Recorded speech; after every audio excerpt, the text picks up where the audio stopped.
Pathian le khabu thiang lim chiar masa ila mun niami an chiar kan tua tir ko te thil ti bung khat sang riat chau hi kan chiaranga ti chuan korin thon khata kan chiar sun zom le don nia tir ko te thil ti bung khat sang riat nima sela tharau thiang lim chu in chunga lo thlen huna thil ti theina in la neyang ti chuan Jerusalem khua te Judai le Samari ram khotina te kol kil thleng po in ka thu hretu te in ni ang ati a Korin thon khat bung som pani chang thum Korin thon khat bung som pani chang thum chu wangin tu man pathian tharawa thu soin Isua chu an chedong ani an tingai lo tin tu man tharau thiang lima chau lo chuan Isua chu lalpa ani an ti thei ngai lo ti ka hriat ti ra cheu lalpa na thu mal som ro se amen I trong trai lalpa kan pathian min mangai tu zanina hian thu pui poi mo tak mai nangma thu hretu kan sir ho don ania I thu hretu nuna le thil tia tilang tu kan lo ni theinan kan in buat sai na te malmin som sakla angai thatu te thin lunga asoitu ka tanga chua aya chianga tharau thiang hlimamin ti rik sak turin lali suam mingin kan di le amen tuntum athu soi tur hi gani buat sai na sakhop maya athu pui hi fil fiangai te lo ni le zel bok nen kan mi zo trong bible hi ale lin hi upata tama ma emo ti te karil ro lo lang tela achan chu thalai te na kan khiat thiam chia lo thu te hi tam ta khop maya polate mang an thu thlipui na nuayan soya thlipui na me ni na nuai lova mang an na me ni nan mang ang lova han ti hi chon kan thalai te benga hian nuai mi lo hian a khiat deuh to a om zia chon na men lo in an nuai rep ti na khania mi zo trong hi ama khop maya in chung rang va khong deuh song song hi dai na roof ani vek maya safari po armada po ni se khokar konga mexico pa service yon sumo ania tuizem dum song song hi syntax vek ka di maya ka tiang han trong cao che hi kan nei ve a kan ngai tu le ta amisa hanti te po hi mi zo trong liao liao ngai kan tamber to omang o ka tia tun ma song chuan saser anti maya misa kan ti ta ka hi sang kha zakwa som sari pani vela central india tangin dan khau deu mayan ron siama maintenance of internal security act antia khami dan kha chuan thil buk thing lo hi sual ani ang che in abuk lutuk po hi sual thawani antia thil buk eng po mai kha in level chia tur dan kha oma sa sera hian a buai thak suala a chia tur kha chon sa som kha ngaya sa somatan khan amisa kan ti ta ka fu ke mor le eng mo kha sa saman manga misadan ti dignan anti zela misa kan tia azo trong ta maya mi zo trong an di lo ti te kha kan soitel ani chu a chan chu kol kil thlenga thu hretu ti kha kan thu pui ania kol kil hi om nge yem mak khopa kol kil te chimbal te hi ral khada ena fia deu amuna mu thei mi lo nia kol kil kan ti lam hi pan wang po ni la vắt hengi la tu na kan om na hi kol kil le da yanga kan vắt hen na zon zel kha chu kol kil ngai mi lawa zanina po hian a kol kil khim khim lama hian kan thlen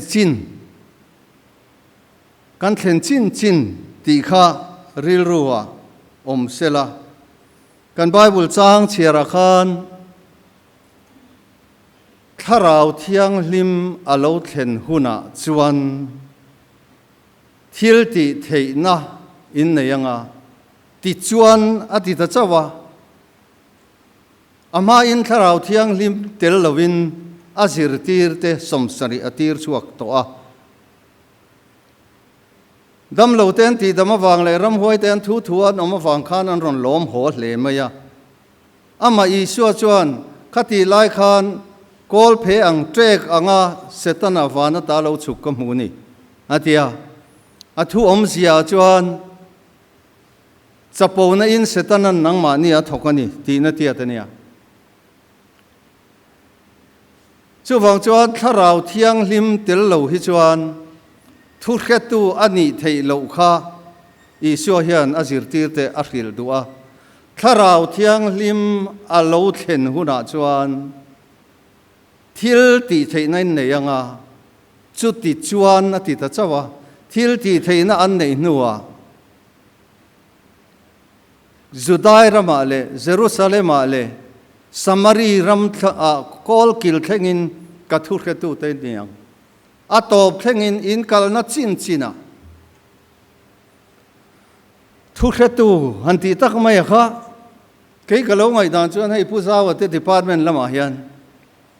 ko ta mian hanin khinga mit nge yam hutu id sual an ni point mitalo hutu chu chuan a vitani kha ti thei a motor in su ni point ani ron tlan chak lutuka mit nge in kan hulom ti thei anga kha eye witness thu khetu ni mai a hiang ka lo nga ya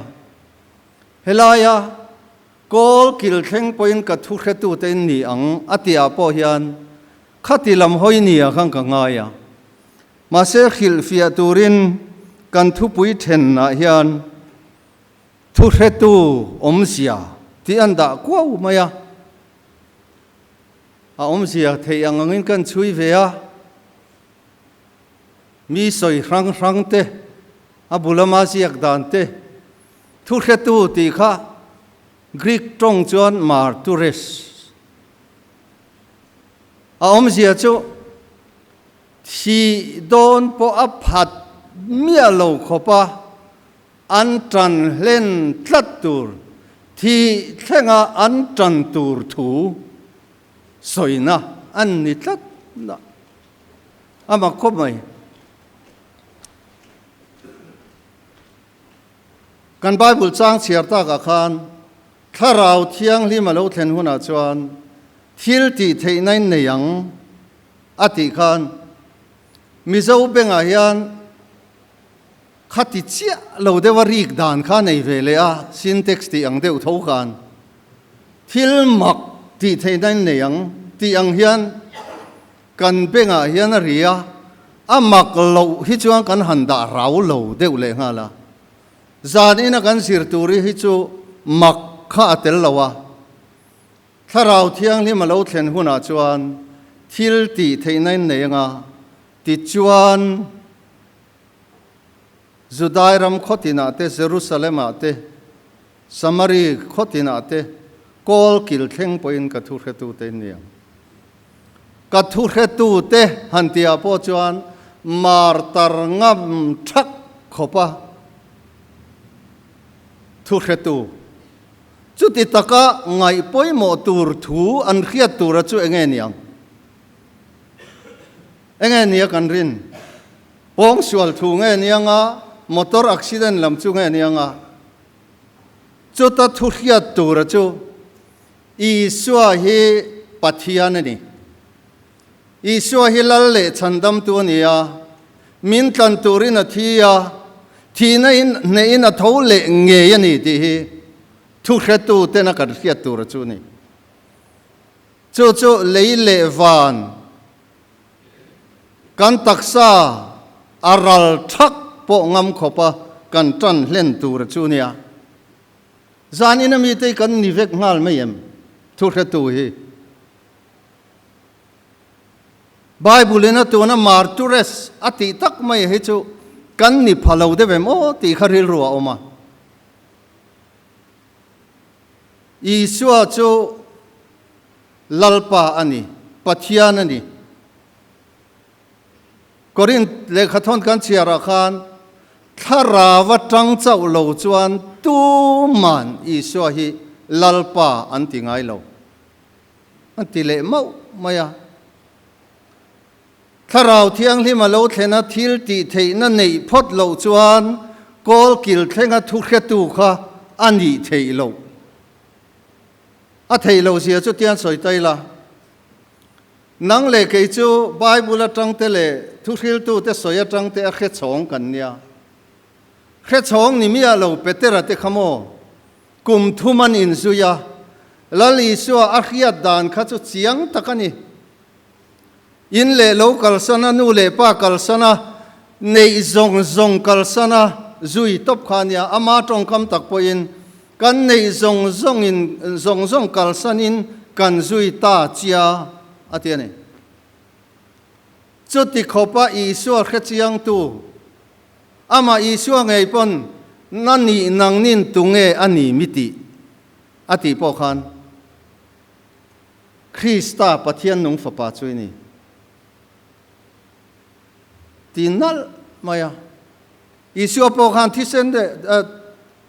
taksa le thisen in khia tirani ti sa le thisen in khia tirini lo pa wana mi khia tirini khiat narama tang chuan Peteran Isua achiang to ani lembar tarangam kha alo niem akar le loka mei chetle rolin hei po hian singami ni anti mai chu khami kha kar ngai lo reng an singa mi kanilo tunge ani karhelo voina hian athura tu he biak in a local khom te hian Isua tan hun taka khan mani chak zong hlana nun chan ai khan mani chak zong tun din nan ka khiat mi ni lo kan ti le mayam Pentecost nia Tharau thiang hima lo thenga Peteran chang ve ta chu tharau thiang himan thlen meu chuan mo an chan meu chuan amma an hlau em ama mai poni lo zir tir ten kholai po leng chuang ngam lowa markanu pin dana in khung khoma Jerusalem kholai po chuang ngam lowa an hlau em kho ho tu te Farisai te puithiam lal te ho khan a kovin an ko tarup maya he ming Isua ming hian eng ma in soi to turan ni lo mo a hlau lir khom khan ama an ko wa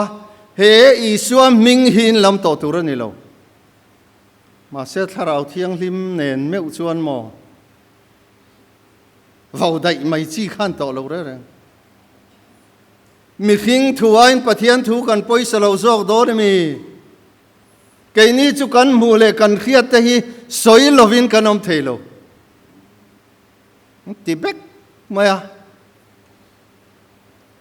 chua chal vào tu te po khan mo mi mol mayan nisia Isuan he na an om reng to ti khan khia an huai sen sia khan mu top mai ne atopa phei chuan atoi zong in Peter hian kalal pa thi anga thi tla kan lo ti in alet ling zong khen be dil ngat anung zuya at thur kha tu zan in a local khom te yan eng chen nge he thua hian kan huam vele tin chu tharau thiang lim thur kha tu puitlinga min cher tu ra chu mi soi kan khiat pia lama hian keima nin eng ange kan lo chan ve to nu ho trong kam takin kar chon thei devania tharawa ro min han ti po hi then khat benga chuan tharau ro ti ang deuh hian a kala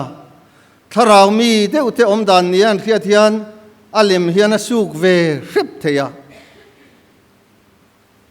chu tharau chu eng angin nge nangma a ve hei pasal tha te kan ngai thina mi siri han roi tam deuh phei chuan pasal tha hi u far thum ve la hian a ria ni phei sa chu a pasal tha thon thu hi nge kan nin zo ka phuai khu po a riat lo ani leng khani maya pasal tha huai sar deuhin mi khuan va en tharua runan tumani pasal tha zan re an te thau thing khon phen an lut kha ui pakhatin alo hua an bau mai chu bau zot maya trăng taka ui thin ri ma han bau ta kha chu mu ve lo pui kom thang te ui halo bau ve ringota kom chak te ui lo bau ringot boka an bau ta tlor kha chuan veng le lam ra le lam uyen lo bau ve le a mu lo po han bau vek nia ma se a mu ve lo ui kha chu mo ngai reng ma ro lo ngai thla ve ma ro an ngoi thuai ma a mu tak tu ui kha chu thing khon phe na tanga pasal tha han che le je wa bau war le a ui dang zong an ngoi to nu a po khan a bau ze a mu tu tak tharau thiang hlim nei tu kha chu a ngoi pui thei lo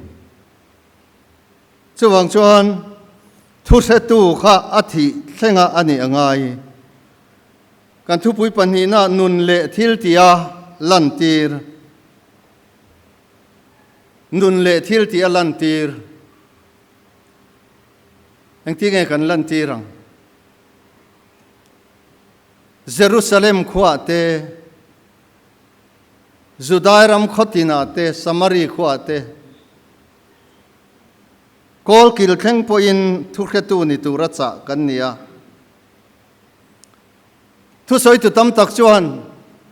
kan Jerusalem masaber kan in kan veng kan khua omna kan Jerusalem masaber chu chung kwa antia chung kwa a Isua thu khetu eng angin ngei ni ve nula pakhat chuan a thian nun hena oi inu hi ka ot lut tuk ko khan mei che hroi tu ni sia han in mui la pathian thu ringot thia tui puya abul chan na tang na top thleng pathian thu asoya ke chu kan nu hi tiang hian raw ve si lo inu hi ka ot thei lu tuk atia a thian nu la cha ai soite su inu hi ka ot dai zo ava in mang ve ngek lo na e an nu nin pathian thu soya kanu te chu biak ina le che vela chau lo ma rawa alo ho chuan tharang atia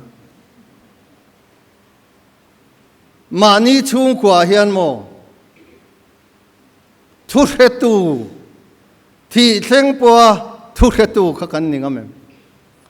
pasal tha bo ki soile te pasal tha hawin la sian han zola an ram chuan an va in koma ala si khan hei hi chu hring mi te zinga tu ma khil sung che an ti sap maya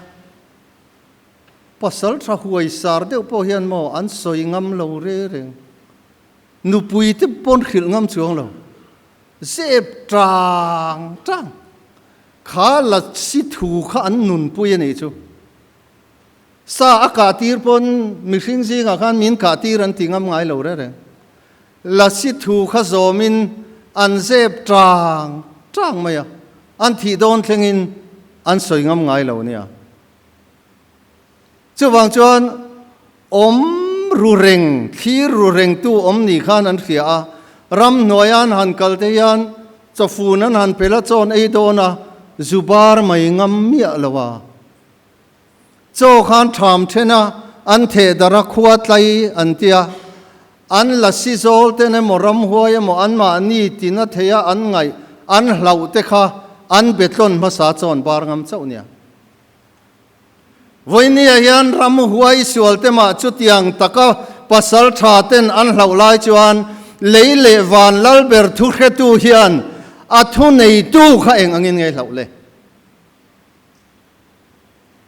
kol kil kan soi to a kol kha chu mu tur tak tak om si lo la e ma soi lo mai la kan computer pakhat chu tun life in na hi oi lo thei khopa Armstrong ate tha an in kap kai ti kha arin lo an ring lu tu ka kapi Armstrong ate tha an in kap kai oi e man tia enga ma lo ngai lo na sa aka kai mo nga yang le anai vai kol kilo om te chuan abung zar lo man te pon an kal kai thei mai lo mi ti the chu tiang deuh chuan kol kil kha chu han lu khung tak tak tur kha om vak lo wa akil lai tak khai lu khung teang akil lai tak kha office ai thona muna tu ma mu ve to lo chea contract lungi rem na kha lung kha quality a chia a re dai don lo ti i khiat kar na muna thu kha tu ilaninga mem ibial pa ne na in thut dun na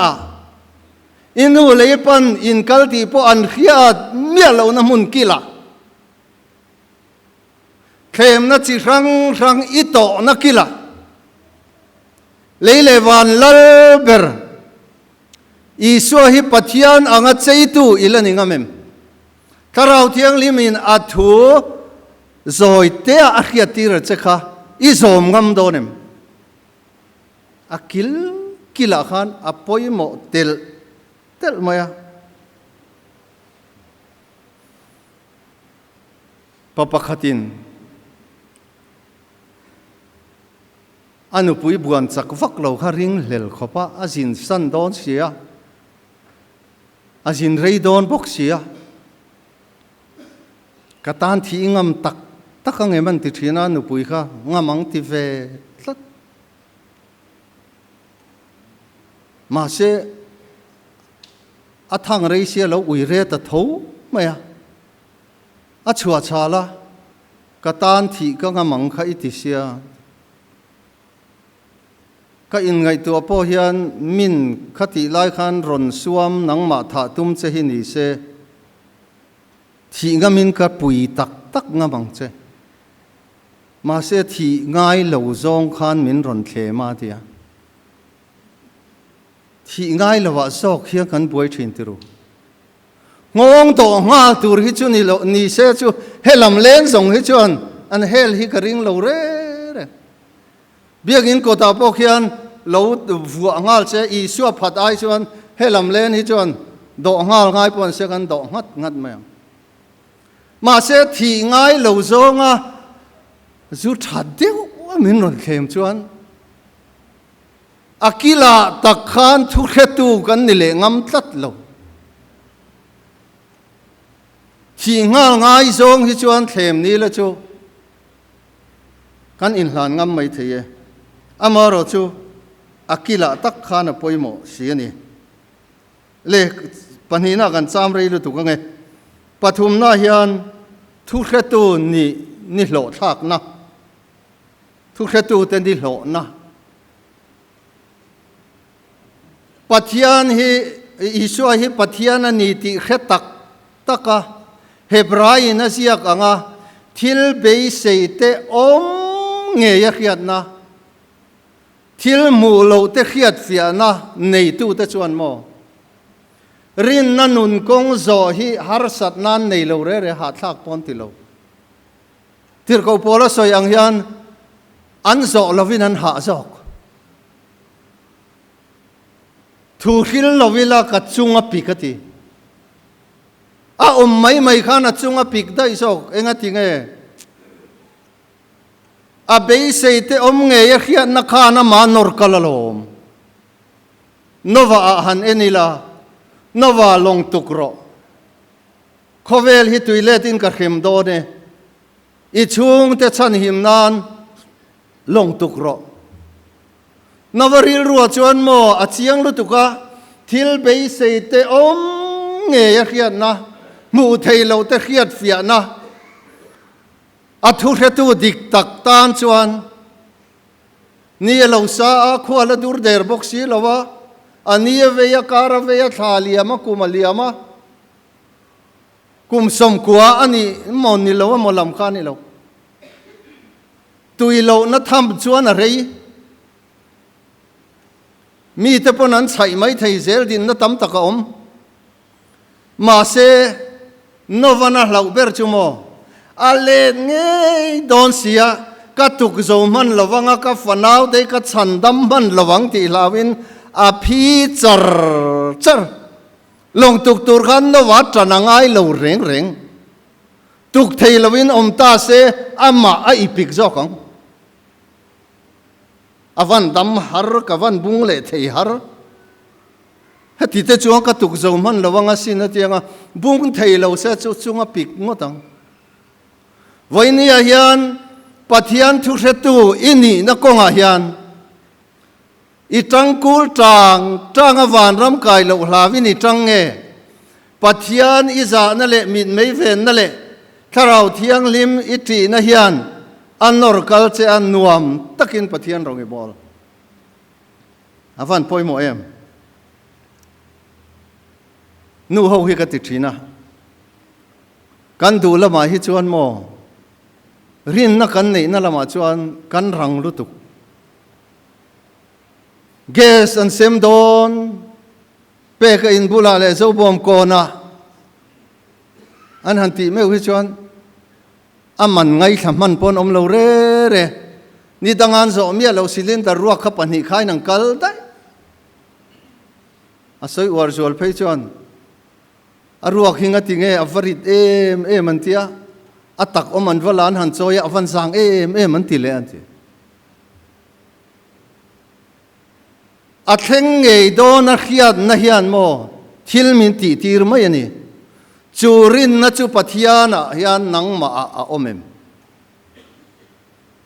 voinia hian atluan tlingin ala om lo ani po in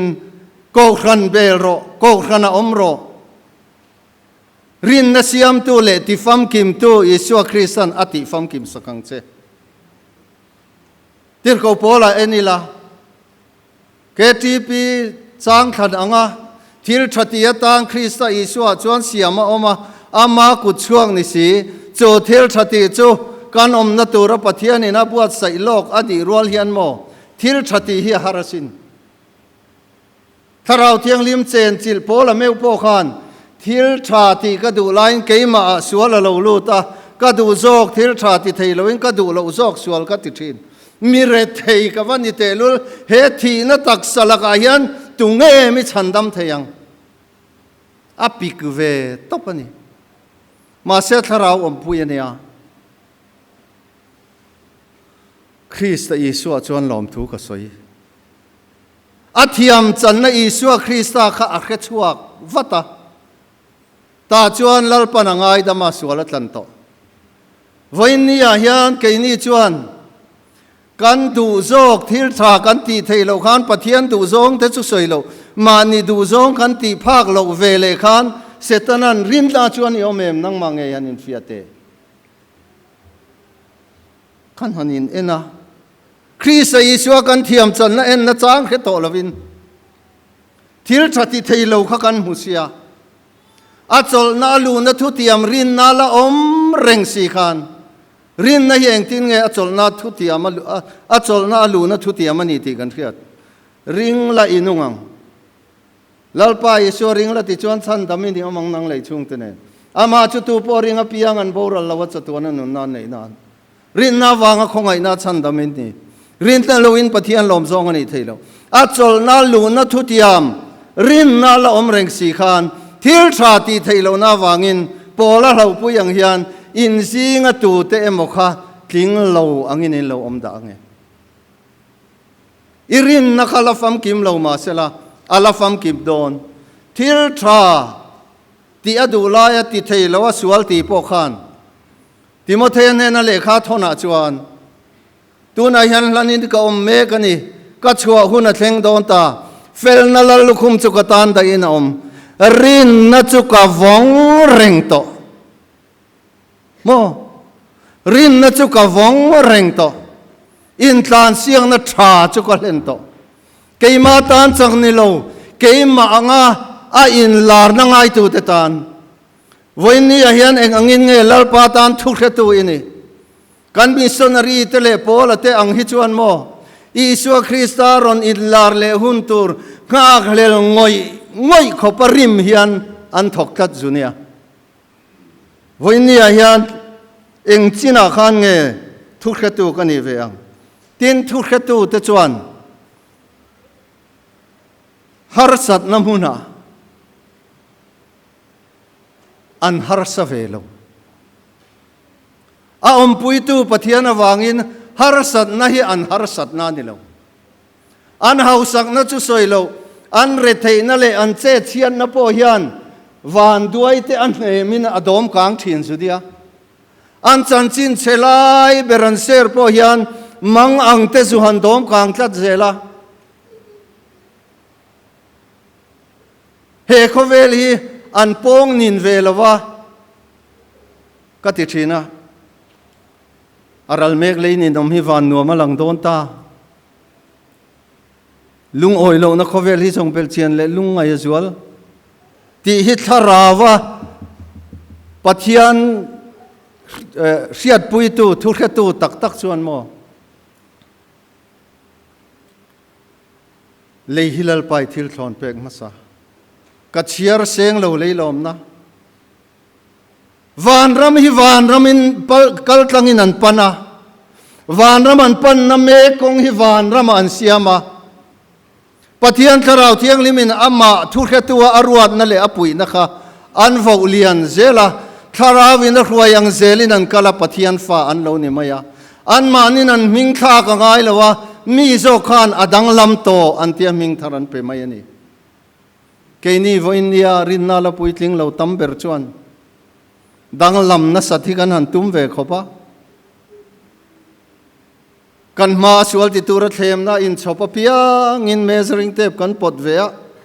ka van ram kai na dalim dal lovem van ram kai na dal khop nier khiat sual lian chu nol ve vek sod lo edik te podan nol vek ngol ve i mu sit em po khan awan ram kai na lo tur niar khiat sual lian chu ati du bik chuang hleinem ka fui tam tol tu enge chung te puan de in thalin thala chem te sei de kha ka nei keng ro ka khai ru yang chu har fi mai ngam lo pon rui chung chon in ngamang bank manager han vit soi ula a poisa lovek ula atam na lam barma kal dai ula an du lo reng reng vanam kai na dal chin chia hel tuma ring tu nun kong kan zo hian mo min kha chiang tu piang in alangai reng chuai chon measuring tape dang podro iril ruwa zoi te thu soi tu tharau thiang lim soya kha tharau thiang lim du dan ani em ti kha in zo thin ro i khiat lo hlanin min midang lam an tiang che tu po keima wanga nun chan chuan an hum hi manga tu po keima anun hum him tum tu chuan acha nang ti dei ngong to lam kher ani lo mar tar chawa soi lo tharau thiang lim onem tak i khian na wanga i chak zong tak picnic le a chevel kha i kal sana i chak lo zong nuna KTP iwa in khom zo khan i lim na i hum him zo inun i hum him nima sela chumi ni lawa tharau thiang lim in onem taka ako mu chelam ti sathil ti ai ti hlum thin chuan inun i chana nuami ti zong a piang i chana chu thu khatu te ni lo na ani le a lalpa thua in ngatin an ha chola khovel an chua san don po in la phua tu te nan soyang hian ngai lo va khovel pel kha chak e mai mà ni lo cả kha kan chen ama hlim puya kan su na mania pulpit ain ka soi toin ka thia bazar lun lai taka ka kal thina mi vei sup kara ka hobby ve pakhat chu amel chede berlo than hi ka rat em bazar kal nuam ka ti ve dan lai ne man deu phei chen rei deu ka thua karil ru om sia chumo ka than chu amel chedeu berpo hi thi sela ui em lung chewan kaya trap tu tur hi kan nei theu zunia ma se chu mini I thlen ve mewa chuan I chung ten kha thi na lui ko ruam zo ve kha an hu phur em ange nangin thi na lui ruam I ka nang khan thamuang taka van tir ko ten an kai lai che kha an enin I au kal na kal ve khan chak don hei hi point nung berani Stefana chumo lungin an deng ruya helama na le helama kheom na le helama tuar na khan helama amua kha athak chin lo re reng pilal sang zualin ka ching mit khuwa fia lo ma se tharau mitina fia ka chandam tu Stefana hian awan muchiang tak em helama deng tu te a en lo helai lo muak tu a en awan wada ka van in honga mua chu van in honga chuan mi khing fa pa ading upangur than kluanga na soidana chuan